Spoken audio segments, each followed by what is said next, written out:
So Maria, I think we should hand over to you now. Thanks, Corinne. Thanks for coming and for the day, which is, of course, a workshop, but for me it's a seminar workshop marking the publication of two excellent books, and we will talk about them later on, Molly's book and Corinne's book. I hold them in my hands. Well, since I have stepped in to talk about and with Molly around imagination, last night I had a dream. I dreamt that I came here today and that Molly was here, and we were sitting there, and because it was a dream, it was very confused, and I was thinking, oh my God, she managed to come back, so I won't be needed. And I was very pleased, mostly because she would be here and she wouldn't have missed the launch of her book. But I was also very pleased because when you have to talk, you are always worried, and I wouldn't have to worry anymore. But then, of course, I woke up and I realized that I did have to walk to talk, and that Molly would still be in the States. But since her talk, when she phoned me 10 days ago, I was actually in Plymouth. I had gone there for a seminar, and I had just been in my hotel room, and then my mobile goes on, and Molly says, can you please do me a big favor? Can you be me? And I said, I'm not sure I can be you, but most definitely I can be with you. So let's have your talk as it was going to be with my intervention. So what I'm going to present here today is some slides from Molly's talk as she had prepared them for today, and some thoughts of mine around her work.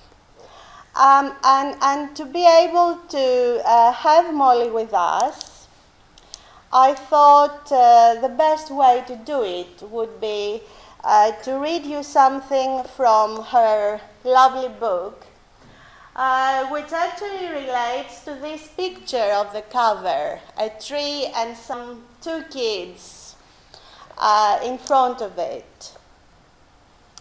So this is an extract where Molly actually talks about this image and how she thought of having it in her book. In my own life as a young child, she writes, there was a group of 4 or 5 trees across the street from my home. These trees were taller than tall might be. Each day I would travel over to them and climb as high as the sky. High in the trees, my siblings and I would sit and discuss life. One day I even fell from one and spent the next day in bed. We left that home when I was still a child, but I have seen those trees again in my adult life. Looking at them, I wondered to myself, could these small trees really be the same ones? For me, they had once represented a kingdom, but now how different they appeared. But the book hasn't changed its contents. The trees have not changed their shape or height. Still, in our eyes, they have become considerably altered. We come to ask ourselves what in our current lives will we later regard with a similar sense of a detached, if sometimes disappointed curiosity.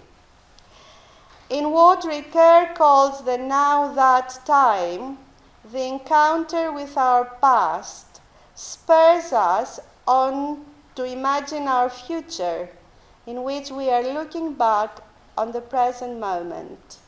Time traveling.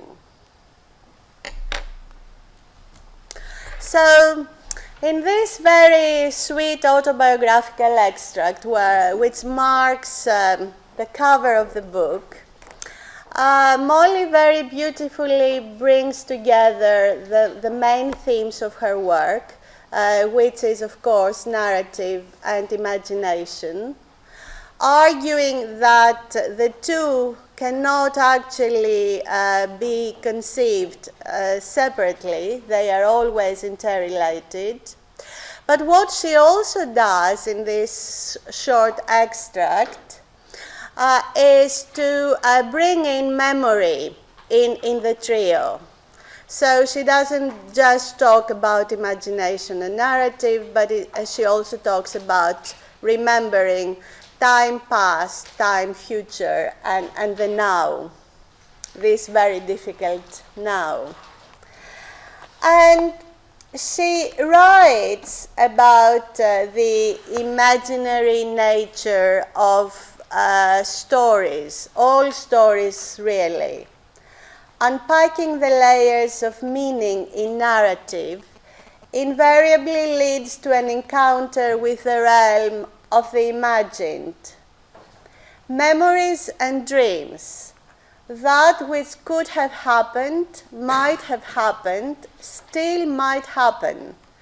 It is in relation to, and sometimes in tension with the real, that the power of the story unfolds. So here again we have these three different conceptions of time, not as calendar or clock time, but as time past, present, and future that are actually interwoven around the way we perceive time and also in the way we narrate. We narrate our lives, we narrate time, we narrate in time. And whilst reading this extract from Molly's presentation, I was thinking very much about Edward Case's work on imagining. Casey talks, he has actually written one book on imagining, and then whilst writing about imagining, he wrote a second book on remembering, because while writing about imagining, he thought that these two could never be separated. So, when writing these two books, he identified two kinds of autonomies.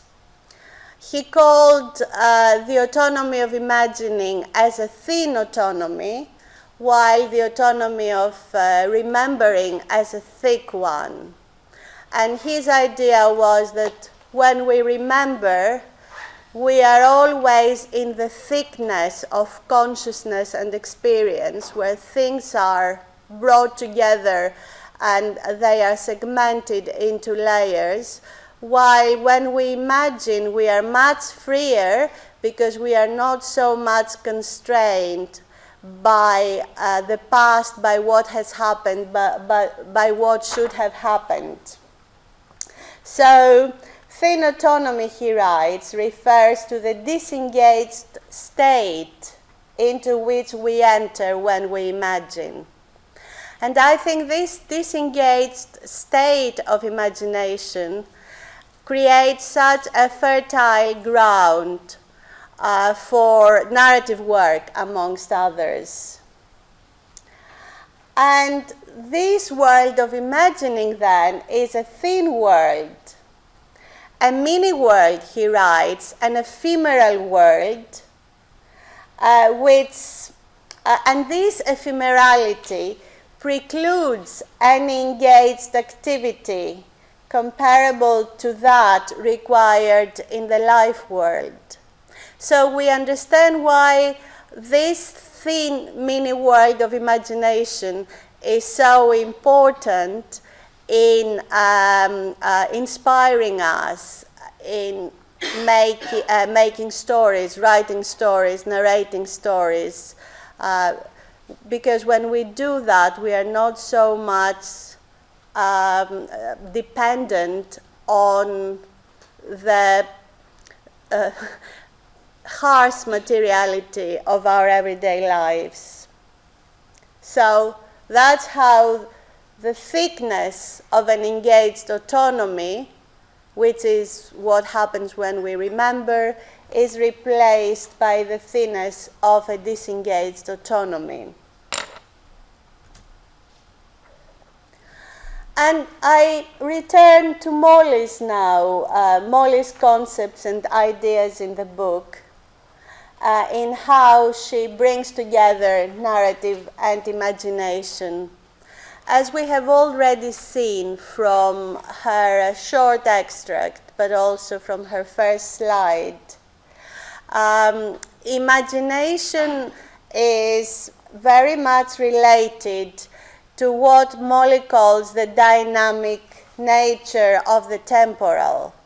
That time is not just a static entity, as we said, a clock or a calendar that we can measure or use or abuse, which we often do nowadays.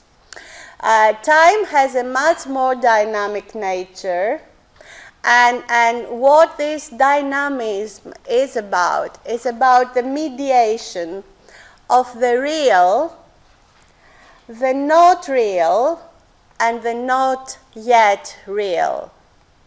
So it's this third concept of the not yet real that is so important for Molly. So instead of seeing our world and our lives as something that has happened or not, we could actually discern possibilities. And this imagining of the non-yet real is so important, not just for stories, but for us being courageous enough to go on.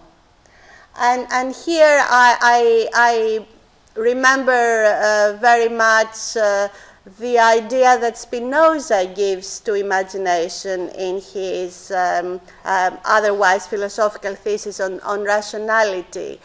And he wrote so many centuries ago that if we could not imagine a different world, then this world, we could never change our own. So the non-yet real is actually something that inspires to change what is real. And there is this very intricate relation between reality, non-reality, and the non-yet reality. And of course, if you are a Bergsonian or a Deleuzian here, you imagine immediately this idea that comes from Bergson, the idea of the actual, the real, and the virtual. So the actual is what has been actualized. We know it has happened. The virtual is something that has not yet been realized, but inheres in the actual and gives it possibilities, and the real is the combination of both.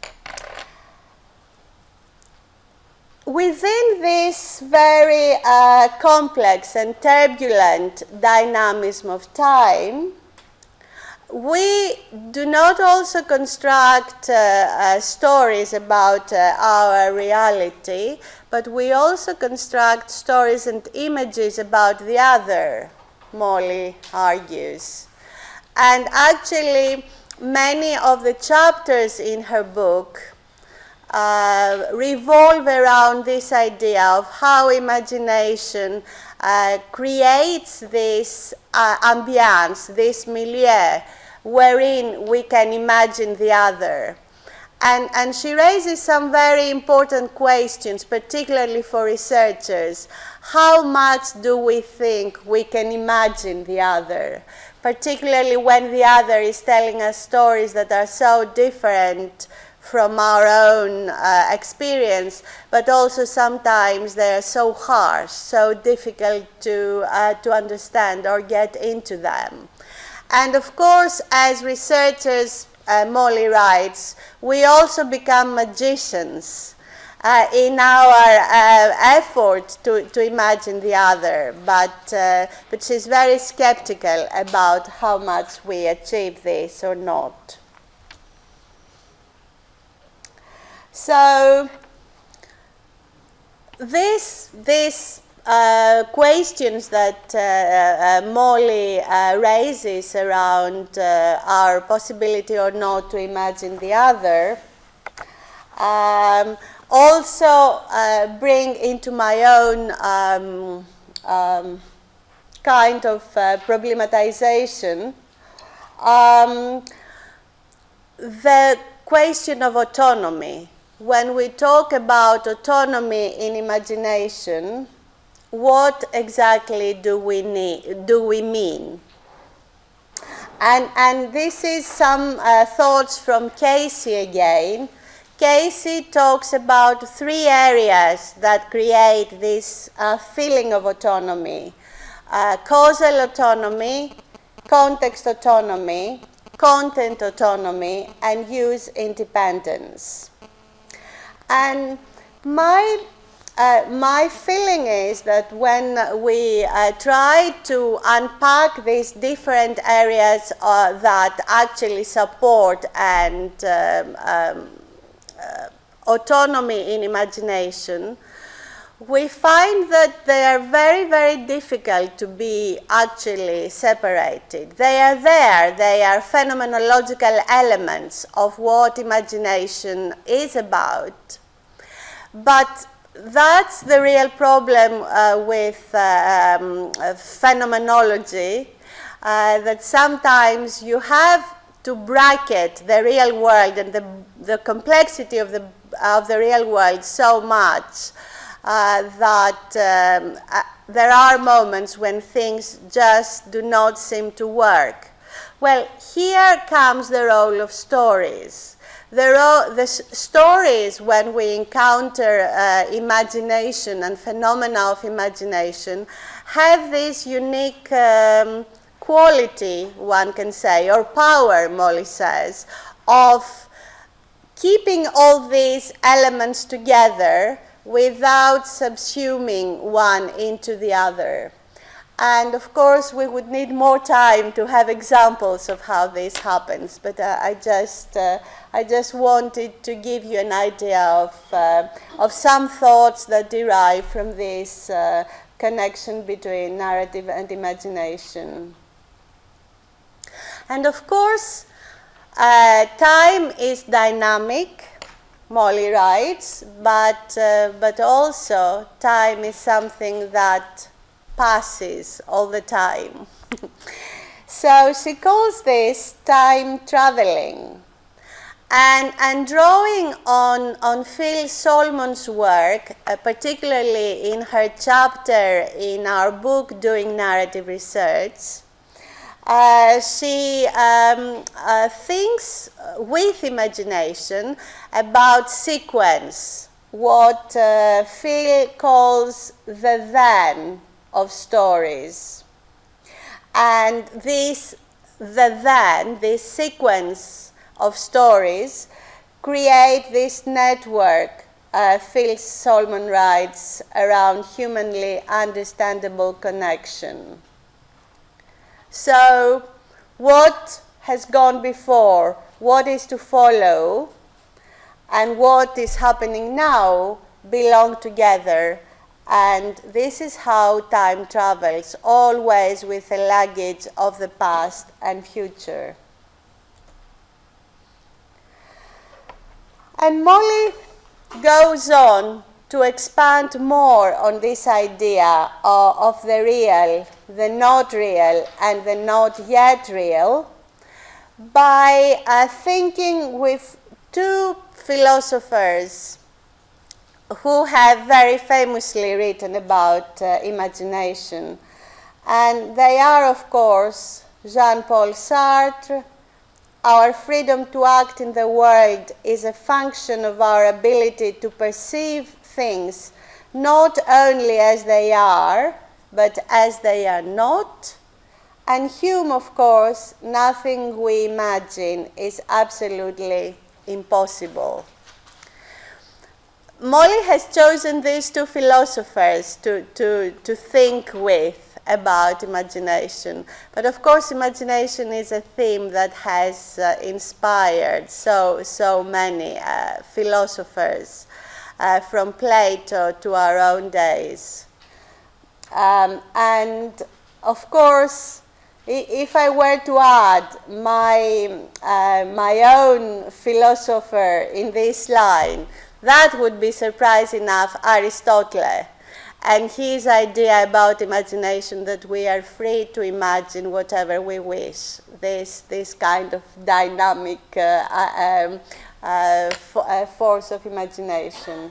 But of course, it's just picking up two philosophers that Molly has chosen and one that I have, just gives us an idea of this genealogy, philosophical genealogy around imagination. And here is where Molly's work is distinct, because although she draws on this tradition, she picks up her favorite philosophers, she thinks with them. Her own contribution in writing about imagination and stories is that imagination is not just for big philosophical events and big philosophical ideas. Imagination is something that we always encounter in our everyday life. And of course, what is the everyday life for a researcher or academic like Molly is, of course, her research and is her teaching. So, two of her chapters in her book actually talk about the role of imagination in education today. And particularly as we are all situated in the madness of higher education today, we can feel how important it is to think imaginatively about what education could be or what we could do as teachers or educators. But she also, as I have already said, she writes about the role of imagination when we do research. And there is a nice part in her chapter where she talks about education, where she narrates a story in the way I always call the Molly effect. The way she writes about complicated things through stories, and she makes them grounded and so concrete. And this is how she starts her chapter on education. Walking along the river one day, my teenage son turned and asked me if I could have any job in the world, what would I choose?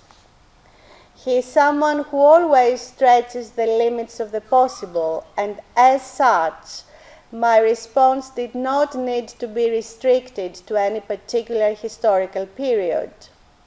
We walked along the path in silence for a few moments as I contemplated the enormity of the question. Although I wanted to be worthy of this grand question, I could not help but feel that the answer was simple. I would choose the job I have, a teacher and a scholar. And she goes on to talk about imagination through education. How am I about time? Yes, I thought so. Okay then. So when we talk about research and when we talk about education, of course, what we also need to think about is the link between reason and imagination. I gave you the philosophical link of the reason, which for me is founded in Spinoza. He is the rational philosopher par excellence who has made the link between imagination and reason. but Molly has chosen Yeats. By reason and logic, we die hourly, the poet says. By imagination we live. And I will stop here, leaving you to Willie Yeats and his idea about the harshness of reality as opposed to imagination. Thank you.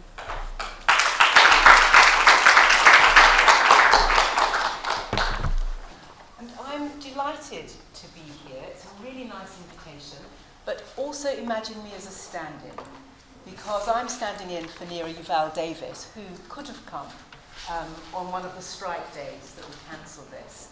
And the reason that Neera was somebody that Molly very much wanted to have here was because she, with Marcel Stolzer, coined the term situated imagination, really thinking about issues around the macro-social rather than the micro-social, and thinking about borders, bordering, ethnicization, nation, gender, intersectionalities, and so on, and the way in which one has to think of imaginations as situated.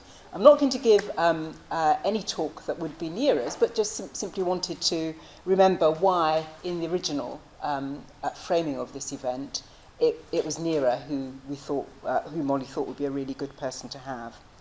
And then I want to pick up just something from Maria just now in thinking about the whole issue of the thin world of imagination and imagination producing ephemeral ways of understanding, and really to say that perhaps one of the things that I'm going to not talk about as such, but that follows from what I talk about, is that the past, the present, and the future are all ephemeral. So, you know, whether we think of them as thin or not, we have to think of them as ephemeral. And I hope that by the time I've finished, you'll see what I mean by that. And what I want to do, you'll see that, feel that as I get older, my titles get longer. I'm not quite sure why, but anyway, that I invoke a particular study, and I'm going to talk relatively little about the study, because I wanted to start, first of all, by thinking about the ways in which the past, the present, and the future are all the time present in popular culture, in academic discourses. And so while it's been such an important feature of narrative theory, and temporality is key, that it is also part of the everyday. So I want briefly to look at that first, and then I want to think about the way in which temporal disruptions, disjunctions and so on, changes of time, shifts of time, always carry within them other ruptures, other reasons why they're important, and then to think about the ways in which choices of narrative, the way in which people story themselves or small story themselves, burst into talking about particular issues, imagine the past and the future in rather different ways. So there are different ways in which we could do it, and that people do it around particular issues. So first of all then, the way in which people think about the past and the present. You'll see that it's not unusual to have images that link the past, the present, and the future in different ways, whether it is as letter blocks or signposts and so on, one leading to the other, or thinking perhaps about them being reversible, that it's not uncommon. People think about the past, the present, and the future as interlinked in some way. And the complexity is how to think them. How are they interlinked? And we'll come on to that in a moment. And I rather like this picture of Obama, where the from winning the future is missing, because, you know, it looks as if here is Obama, the winning future, you know, and in some ways he did win the future. But nonetheless, the notion of winning the future is important because it suggests that one can do things to the future. It doesn't just unfold. And if you can win it, there are all sorts of power relations contained within it. And then Mahatma Gandhi here. The future depends on what we do in the present. Seems a truism, but nonetheless important. So some notion of causality and sequence being important. And on the left here, Cantor, the quote from Cantor, and this is her book actually, America, America the Principled. And she says, our future will be shaped by the assumptions we make about who we are and what we can be. And I like that because the future depends on the way in which we construct our own identities and therefore imagine how we can be in the future. And that depends on us imagining ourselves as much as the future. I like also the purple bit, designers already live in the future. Through our work, we're pulling the present up to us. And I like that. Some people thinking that they're already future orientated and the rest of us have to come with them. And here, Anais Nin, we don't see things as they are, we see things as we are. Obviously fits with that as well, the identity issue. Can you see these, by the way? I can see some people peering. Oh, so is it worth, should I just skip this? Okay, if you turn the light off again, then thank you. Okay? Oh, thank you. Okay, so, I mean, is it worth keeping it up? Because if you really can't see any of it, I'll just skip on. Okay. And then, many of us will know George Orwell, 1984. He who controls the past controls the future. He who controls the present controls the past. And I really also like this very much because not only is there a notion of power relations that have an impact on the future, but if we have power in the present, we also have the control over how everybody sees the past. And we see this quite often in debates and struggles over history. Who defines which history? What's taught? Why? How do we see things? And feminist struggles, for example, over the great man notion of history, rather than who was there and what they did. And here, Goethe, we're fond of looking to the future because our secret wishes make us apt to turn in our favour the uncertainties which move about in it, hither and thither. And again, that's great because the things that we don't know about allow us some imagination, some play of imagination in our own favour. We can make the future better than the present, if we like, and I think that's lovely and we need to do that. But here, Alan Lightman, in Einstein's Dreams, in a world without future, each parting of friends is a death. In a world without future, each loneliness is final. In a world without future, each laugh is the last laugh. In a world without future, beyond the present lies nothingness, and people cling to the present as if hanging to a cliff. Okay? And I think that that's also important because if we didn't have a sense that things would carry on in the future, even things that we like and that we're happy about would be so final and finite, they would be sad in themselves. And things that are sad would be really unbearable. Okay, so in all of this, we see temporality as really keenly important. We see, too, that the past is in different scales and it shifts, the past, the present and the future.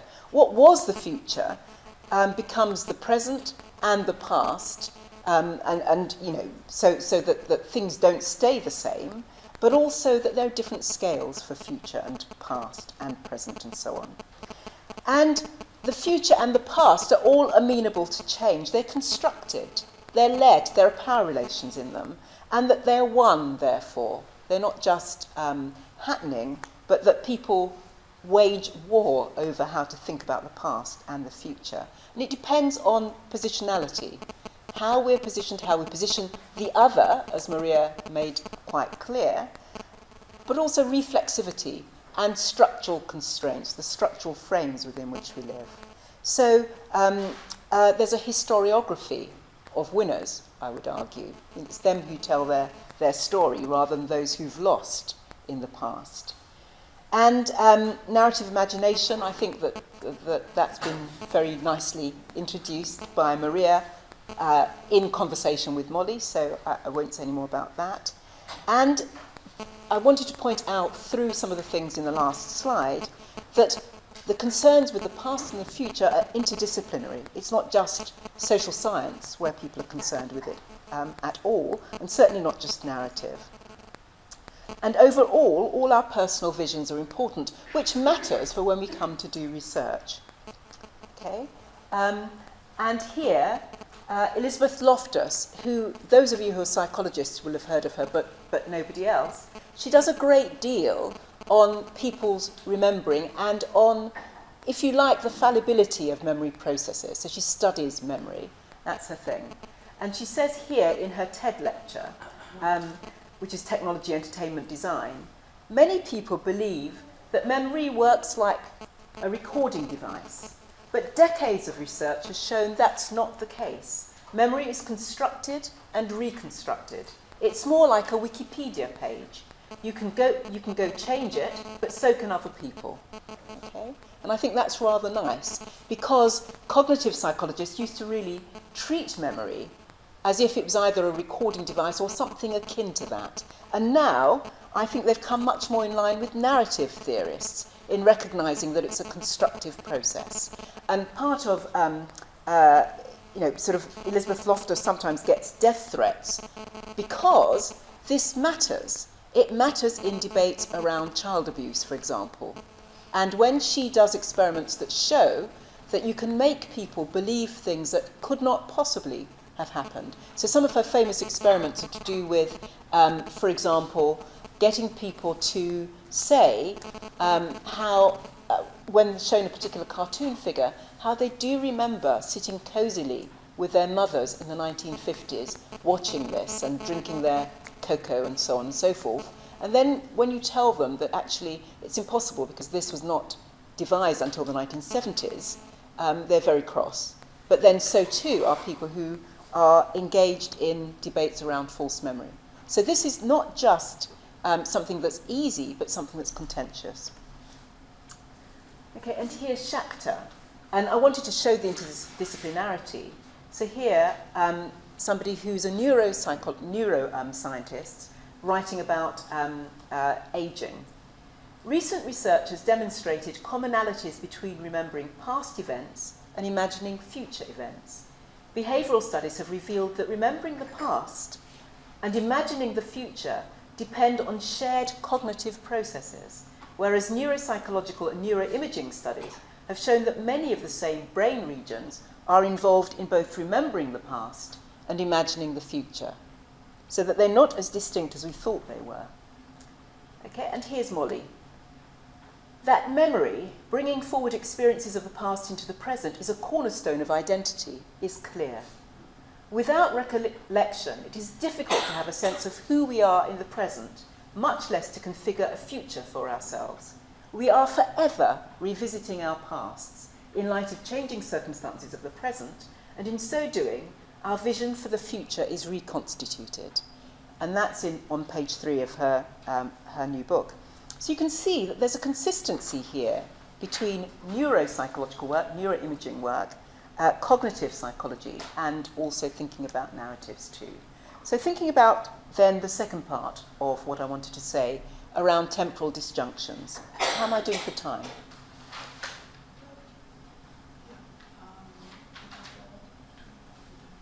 5 to 10 minutes. Okay, thank you. So I wanted to think about the way in which temporal disjunctions always carry with them, they're inextricably linked to other disjunctions because the temporality is imagined in relation to other things. So here it's an interview with Ava Hoffman, who wrote a book that many people read a decade or so ago called Living in Translation, about her move from Poland to the United States when she was 13. And Cornelia Slavova and myself interviewed her for a special issue on Living in Translation of the European Journal of Women's Studies that we did. And she says, it was an immigration which took place in a Cold War world. So the assumption was that we could never go back. I was sort of prized out of my childhood and out of Poland. I was a very reluctant immigrant at that point. So the sense of rupture was quite extreme and stark. There was a sense of absolute division between the past and the present, between my old self and the new self, etc. And synthesizing the two took a very long time.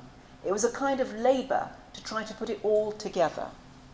So here, for her, that rupture with the past is a rupture with the political system, as well as a rupture with a country that until relatively recently, she really did never go back to, and that her parents didn't go back to, but that she has now been back to see. And as she says, synthesizing the past and the present took a very long time because of that rupture in systems. Okay? And it's obviously, for her, a very powerful experience of consciousness and fragmentation about crafting new narratives. That is the point that she makes about living in translation in her book, which is very readable. And that it's not easy. It takes time, another form of temporality, and labour. And as Lee Gilmore says, the same events are narrated and interpreted differently over time in autobiographical narratives. They're thought of differently as people do the labour to make them familiar. Okay, I won't say anything terribly much about this study, but it's one of 3 parts of a study that I did about growing up in visibly ethnically different households. And obviously most people who are growing up in visibly ethnically different households are in mixed ethnicities households, but not necessarily. Some of them aren't. Okay? And this woman is not. She's actually from an African country, and she is darker than her mother, slightly different features. And so people were forever questioning whether in fact it was her mother. So here she's talking about her experiences of what people now call colorism, that is around shade, around discrimination around shade of colour, and how she feels now as an adult. She says, your parents are human and they're fallible and they will make mistakes. It may have impacted on you. There's a point where you get to say, this issue stops here, and I move on my life in a direction where I do not blame my past for my present. Because your past is not a direct relation to where your present is going to go. Your past has no bearing on your future. So that's why I don't hold my childhood against my parents. Yes, my mum did say, my sister was so beautiful when she was a child, and call me a shaved orangutan. At this point in time, I would say that I'm a fairly attractive person. And I'm not just talking physically, as much as I'm trying to sound modest and not conceited. But I believe I'm pretty. It's what my mother said to me, or said about me 31 years ago, 31 years ago does not have any impact on the woman I am today. I look at myself in the mirror every morning, and I know exactly what I'm worth, and I know who I am, and it has no bearings on me. Now, arguably, you can say that it has an enormous amount of bearings on her, but actually, being able to construct that story of the past not determining the present and the future is a crucial one, both for her temporalities and for her identities, and it's hard won. That adult confidence is hard won through those past experiences. So disjunction is not just about time here, it's about coming to see a completely different view of racialization, of what parenting should be like, of familial relationships, and of who she is as well. So moving on to choices of narrative and agency in that process, imagining the past and the future in different ways. Okay. So here, first of all, first-person narratives are meaning-making devices that can be used as powerful tools to direct developmental changes. Okay. And that's from Anna Janssen and Hannah Harvind, who identify something in a study of young people living in residential care in Oslo, where they found that some people have despite all narratives, and some people have if only narratives. And taking those different narrative approaches to the past affects both how they craft their identities, it affects their subjectification, but it also affects their future practices and their future lives and identities.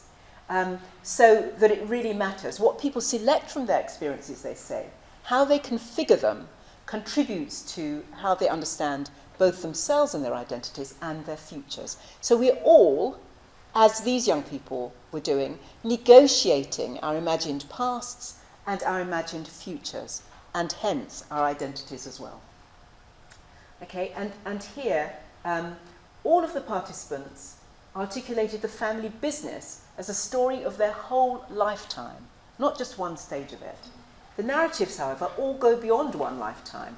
Both generations, that's the parents and the children, who are grown-up children, refer to the previous generation and the next. So the family story always spans at least 4 generations. In being asked about the experience of the family business, the participants all talked of the past, the present, and the future. It confirms that people do experience time in the Augustian sense of being present in the past, the present, and the future, and she cite and recur. This study affirms the importance of the imaginary in configuring and communicating identity. And that's Eleanor Hamilton, who's at Lancaster. Okay, so past, present, and future, all imagined together. And when you ask about people things about something like a family business, you see how it stretches into generations. It's not just one generation that's talked about. Have I got time to do another quote, or should I be rounding off? One more. Okay. So here's somebody else in the visibly ethnically different part of the study, giving what one might call in the Anna Janssen and Hannah Harvind sense a despite all 3-generation temporal and place narrative. And it's 3-generation because he's talking about his parents. He's just about to have a baby, which they're going to have in Australia. He himself is not just about to have a baby, but I think you know what I mean, which is going to be born in Australia, even though I'm interviewing him in London. And I just feel that maybe when I was younger, I was more easily shocked by racism and more disappointed. He is of mixed parentage. His mother's black Nigerian and his father's white British. But now I've probably reflected on the positives and the negatives. If there's a problem that someone else might have, I don't internalise that problem so much. I'm more in control of those choices. It makes me appreciate the choices my parents made and why they made them. Because actually, as quite a young child, I asked them, why is it we weren't growing up in London, where there would be lots more black people? And I was keen on living in London. And they, I think, were worried that I'd be sort of targeted by white people, just as being a black child. But I think you get used to doing things in a certain way. So for me, it's actually quite easy to again move to somewhere else and again have that new challenge of being in a new culture. And I find it's a repeated pattern where I'm an outsider going in. And I quite like that, because maybe that's what my repeated experience has been. Initially, I was a lot keener in maybe staying in London and that sort of thing. But I've realised actually that maybe it's not actually as important as other factors for children, that I now consider to be more about actually environment, in terms of having more space to play and seeing some of the drawbacks in being in London, in a more confined environment, actually. And I think what's nice is in the move to Australia that they're about to make, his wife is Australian, and they're going to go there to somewhere quite small, that the discourse shifts to being one about space. That's what children need. Whereas when he's thinking about his past, it's been frequently about racialisation and living somewhere where he would not be so visibly picked out. So that actually generationally and in terms of temporality, spatialisation is also intersecting. Okay, I'm going to just go to the conclusions. Although pointing out that Daniel Kahneman, who is a psychologist, but who won the Nobel Prize for Economics, I think talks about past, present and future in exactly the way that narrative scholars would like to talk about it as well. Okay, so just to finish, the past is always recast in the light of present and anticipated futures. That's something that Kathy Riesman, I think, really brings together very nicely, because so many narrative scholars, but not only narrative scholars, think that that's important. And for all of us, we can produce a much more satisfactory autobiographical narrative through our memories and our projection into the future. We can produce much better livable lives in the Butler sense. And we can certainly use our memories to relive events in order to gain control and to imagine a different future. For example, John's different future, spatialised, and therefore giving his child a better life that way rather than racialised.